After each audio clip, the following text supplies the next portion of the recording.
हाय दोस्तों, welcome to our channel English do tutorial. आपका बहुत बहुत खुशामदीद है हमारे चैनल में। आज हम लोग सम इम्पोर्टेंट टिप्स के बारे में पढ़ेंगे जो आपकी हैंडराइटिंग के लिए बहुत अच्छी रहने वाली है। तो कैसे आप अपनी हैंडराइटिंग को इम्प्रूव करेंगे। किसी की हैंडराइटिंग से ही किसी का पर्सनालिटी का पता चलता कि कैसे आप अपनी किसी भी शख्सियत की अगर देखना चाहते हैं किसी की शख्सियत की कैसा है, उसके नेचर कैसा है, तो उसकी राइटिंग चेक कर लो। तो some important tips for good handwriting, improve your handwriting now. तो आज हम बताने वाले हैं आपको कुछ ऐसे तरीके, कुछ ऐसे वेज, कुछ ऐसे रास्ते जिससे आप अपने हैंड राइटिंग को सुधार सकते हैं, लिखावट को अच्छी कर सकते हैं। तो चलिए वीडियो की स्टार्ट करते हैं। तो यहाँ पे हम बताने वाले हैं आपको कि कैसे आप अपने हैंडराइटिंग को सुधार सकते हैं, कैसे इम्प्रूव कर सकते हैं आपके हैंडराइटिंग को। तो एक नंबर टिप्स देखिए यहाँ पे दिए हम लोग।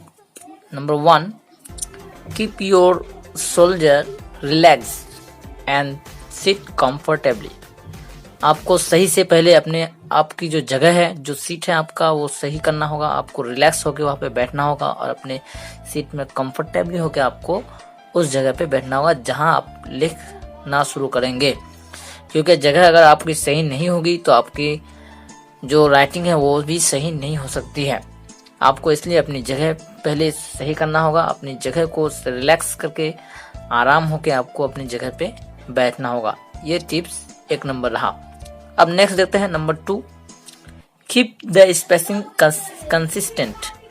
आपकी जो लिखने की जो वर्ड्स हैं या लेटर्स है कोई भी, उसके स्पेस कैसा है आपको उस पर ज़्यादा तवज्जो देना होगा। उसके स्पेस को ठीक से देखना होगा, कितना स्पेस देना चाहिए, किस में, उस पर आपको ज़्यादा रिस्पॉन्सिबिलिटी रहना होगा, रिस्पॉन्सिबल रहना होगा कि स्पेस मेरा सही है या नहीं। कोई स्पेस ज़्यादा कर देता है, कोई कम कर देता है, इससे उसकी राइटिंग जो है बिगड़ जाती है। इसलिए देखने में वो राइटिंग बहुत ख़राब और भद्दा लग जाता है, डल लगता है। तो स्पेस अगर आप सही करके मेंटेन करके कंसिस्टेंट लिखेंगे तो ज़रूर आपकी राइटिंग जो है सुधर सकती है। Number 3, keep the slants consistent.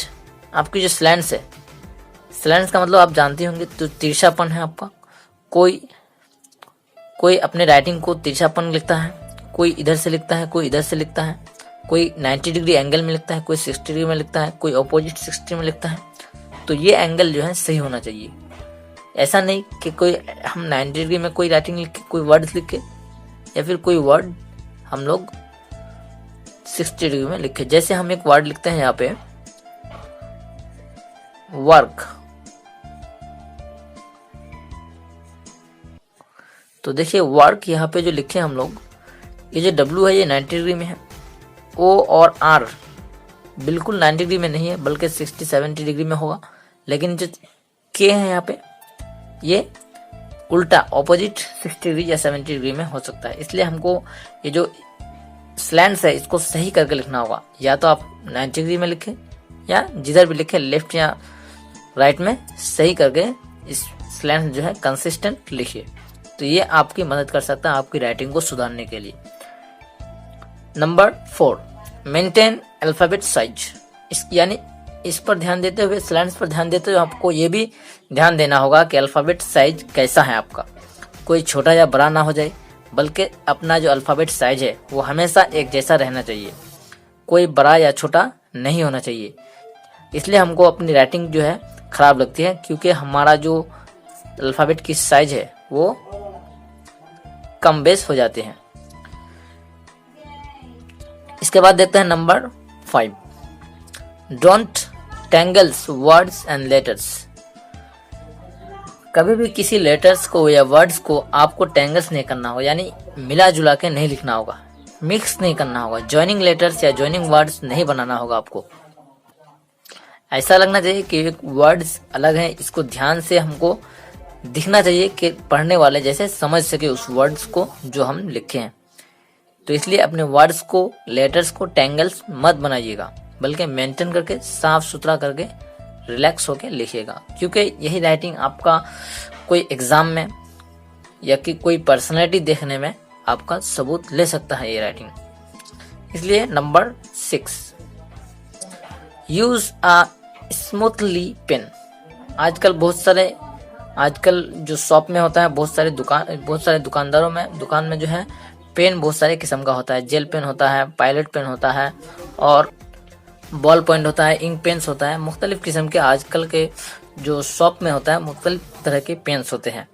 तो आपको वही पेन चूज करना होगा जो आपको अच्छा लगे, स्मूथ लगे, लिखने में आपको ठीक लगे, आपका आरामदायक कंफर्टेबल मालूम हो वो पेन। तो आपको वही पेन चूज करना होगा जो आपको हमेशा अच्छा लगता है। हम लोग क्या करते हैं, एग्जाम आता है, कोई एक न्यू पेन खरीद लेते हैं और वही पेन लेके एग्जाम देने चले जाते हैं। तो हमको ऐसा नहीं करना होगा, बल्कि हमें वो पेन यूज करके उसको कंफर्टेबल बनाना होगा।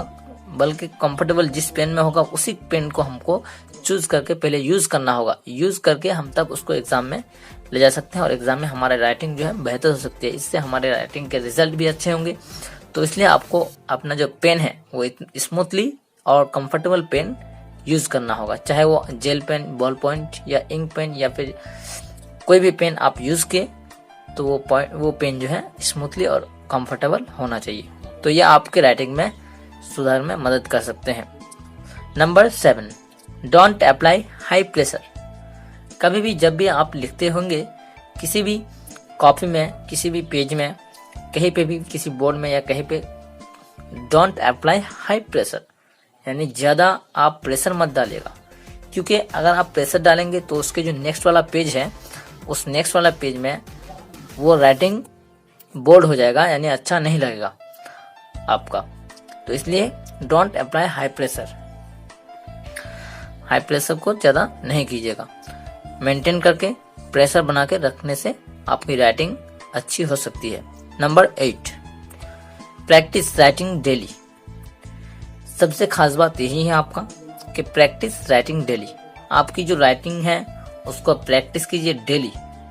राइटिंग कैसे करके लिखना चाहिए, हमेशा ये इस बात पर आपको ध्यान देना चाहिए। इसके अलावा बहुत सारे पॉइंट हैं जो आपकी राइटिंग में सुधार कर सकता है, आपके हैंडराइटिंग में। तो हैंडराइटिंग के लिए आपको हमेशा सुस्त और रिस्पॉन्सिबल रहना होगा, रिलैक्स रहना होगा। जो पॉइंट्स हमने बताए यहाँ पे वो बहुत अहम है। इसके अलावा अगर दूसरे पॉइंट आप चाहते हैं तो दूसरे पॉइंट भी होगा, जैसे कि आपका जिस लेटर, वर्ड्स के लेटर में मान ले तो कोई मिस्टेक होता है। जैसे यहाँ पे हमारा अल्फाबेट में हम लिखे, मान लेते मेरा जो पी है वो होता नहीं है, मिस्टेक हो जाता है। अल्फाबेट में वो जो पी है राइटिंग नहीं होता, तो उस पी को आपको बार बार दोहरा के लिखना होगा कि पी कैसे लिखा जाएगा। बार बार उसी वर्ड्स को उसको रिसाइकिल करना होगा, बार बार यूज करना होगा। तो इससे जो है आपकी राइटिंग सुधार हो सकती है।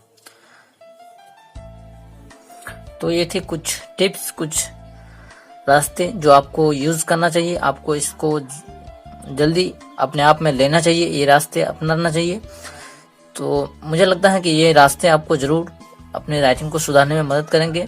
अगर आपके लिए ये फायदेमंद है, आपको पसंद आया ये वीडियो, तो प्लीज़ लाइक और कमेंट कीजिए ताकि हम अपने न्यू अपडेट को आप तक पहुंचा सकें। Thank you for watching, thank you for listening, have a nice day, Tata.